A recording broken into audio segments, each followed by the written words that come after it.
Hey, what's up everybody? This is C.L.S. All-in-One. In today's video, I will show you how to remove a one-piece shower stall and replace it with a modern tub and shower surround kit made by Lyons. So here is a look at the old one-piece tub and shower, which was installed back in the early 2000s when this house was built. Unfortunately, the quality of this shower was really bad with pretty thin walls, and with just normal everyday use, the shower developed a crack and started leaking. So I started doing some research for a possible tub and shower replacement, and I found that the Lyons tub and shower surround kit seemed to be made with pretty good quality, along with fairly easy installation. This Lyons kit includes a tub and a 3-piece shower surround, which is designed to mount directly to the wall studs with the use of construction adhesive and screws. The price of the kit is around $600, which is fairly reasonable, and there is also an optional glass door available for another $400.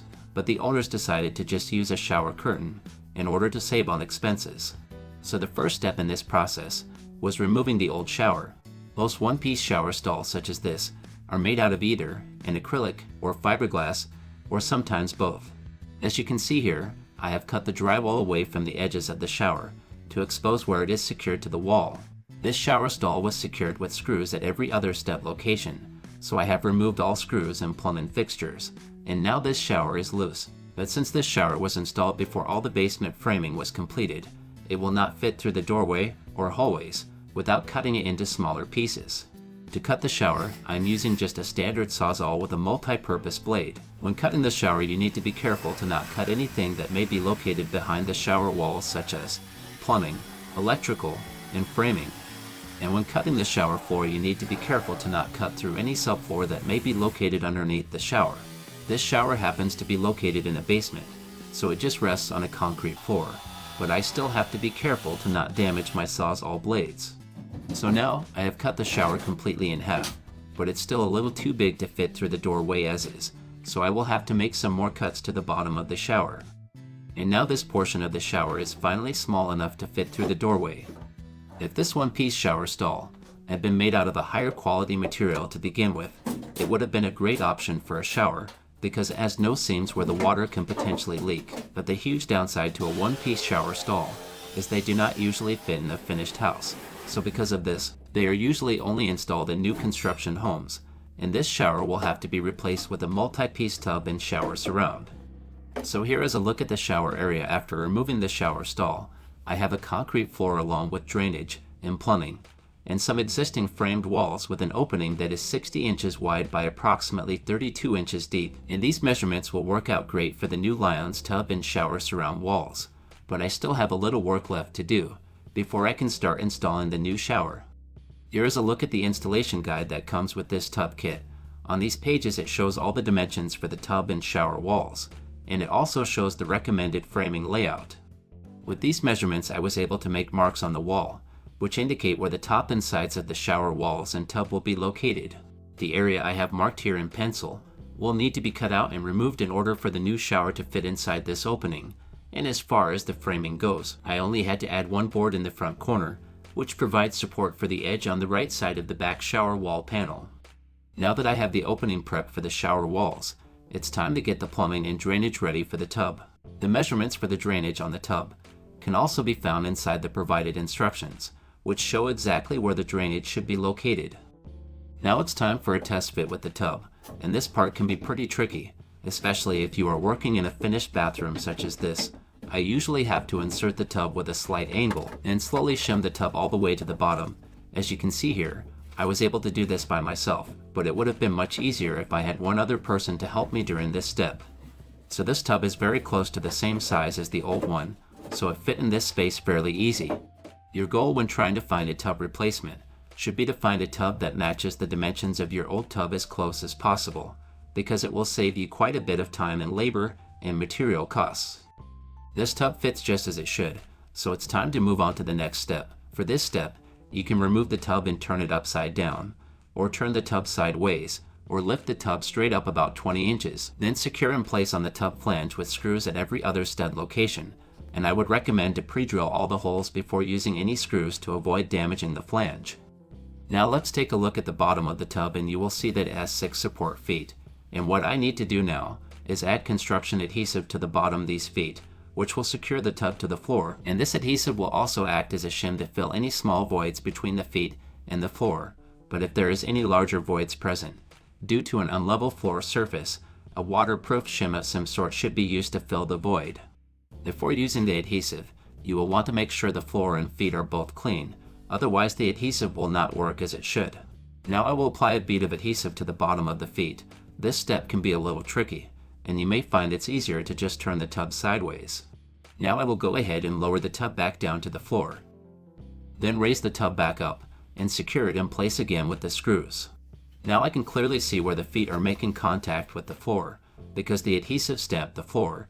So what I'm going to do now is add an extra thick bead of adhesive to the floor in the areas where the feet made contact to ensure the feet will have plenty of adhesive.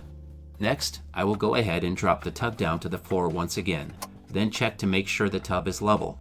Then secure the tub at the flange with screws at every stud location, and with each screw location I make sure to pre-drill the holes first. When securing the tub to the studs, you may end up with gaps between the flange and studs. For these areas, shims should be used. After securing the tub, it's time to hook up all the drainage to the tub. Then if possible, a water leak test should be performed to make sure the drainage is working correctly. To check for leaks, a cell phone with a camera can work well. Right here I am recording with a phone while reaching behind and under the tub. Then I continue to record for about 10 seconds or so. Then review the footage to make sure there is no leaks. And everything looks good here. No leaks, just a big spider. Now it's time to start installing the shower surround. And I will start off with just test fitting the panels first. So the back panel installs first. Then the side panels. And as you can see, all these panels are fitting correctly. But the side panel on the faucet side requires a couple holes to be cut for the faucet and valve, which I measured and marked, then cut out with my drill using hole saw attachments. After confirming all the shower panels fit properly, I then go ahead and remove the shower panels. Now it's time to install the waterproof gasket onto the sides of the back shower wall panel. This is a self-adhesive gasket that creates a waterproof seal between the back and side panels. This gasket is really simple to apply. Just make sure the panel surface is clean before applying. Now I will use some shower surround construction adhesive and apply a 3/8 of an inch bead to all the studs where the shower panels will be located.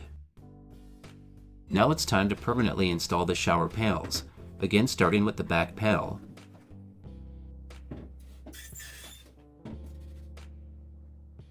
Once in position, I then tap the panel in all areas where the studs are located to help secure the panel to the adhesive. For this, I am just using my hand, but a non-marking rubber mallet would work great for this step as well. And here is a closer look at the shower panel I just installed. This adhesive is holding this panel in place just fine for now, but I will also be securing this with screws as well.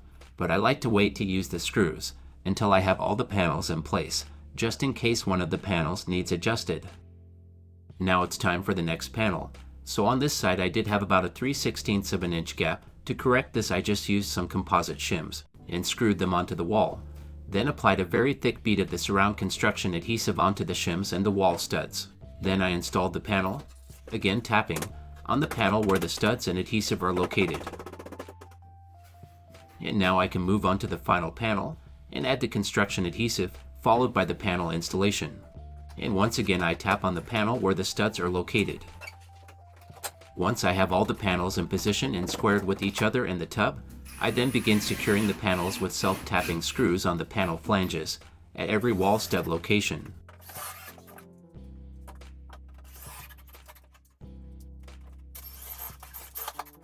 And here is a look at what I have done so far. Now at this point, per the instructions, they recommend that you should apply some temporary cross bracing for the sides and rear panels as shown here for around 24 hours. And for this step, some 2x4s will work just fine. And after waiting 24 hours, you can go ahead and remove the cross bracing. So this shower kit is designed to work with no caulking or sealant required, but I prefer to use caulking on all the seams because it keeps the seams cleaner and looks nicer as well. But before I apply the caulking, I will finish the edges of the shower walls first with some trim. So what I have done here is I installed some shims on the shower flange where the wall studs are located, to create a flush surface with the drywall, which then allows me to be able to mount some 5/8 of an inch by 4 inches vinyl trim board, which is waterproof. Alternatively, you could also just cut out some of the drywall, then patch the drywall back into where it's flush with the shower wall panels, but there is quite a bit more work involved with that process. Now I will go ahead and start sealing all the seams with some acrylic compatible caulking. And what I like to do is apply a thin bead of sealant with the caulking gun. Then I use my finger to press and shape the sealant into the seams. Then I immediately wipe my finger off with a damp rag. And here is a look at some of the seams after applying the sealant. I also sealed the gaps on the trim board as well, and countersinked all the screws on the trim, then installed some hole plug caps to cover the screw holes. One nice option with installing trim board around the shower versus just drywall is if there is ever another problem with the shower and it has to be removed, it will be much easier next time, because all you have to do is remove the trim instead of cutting the drywall. And here's a look at the finished product. This job took about 2 days to complete, and the quality of the shower is so much nicer than the older one, and I expect this shower to last for a very long time. Okay, it's now time for me to go. If you liked this video, if you could hit that like button, and please subscribe. And have yourself a great day, and I'll see you next time.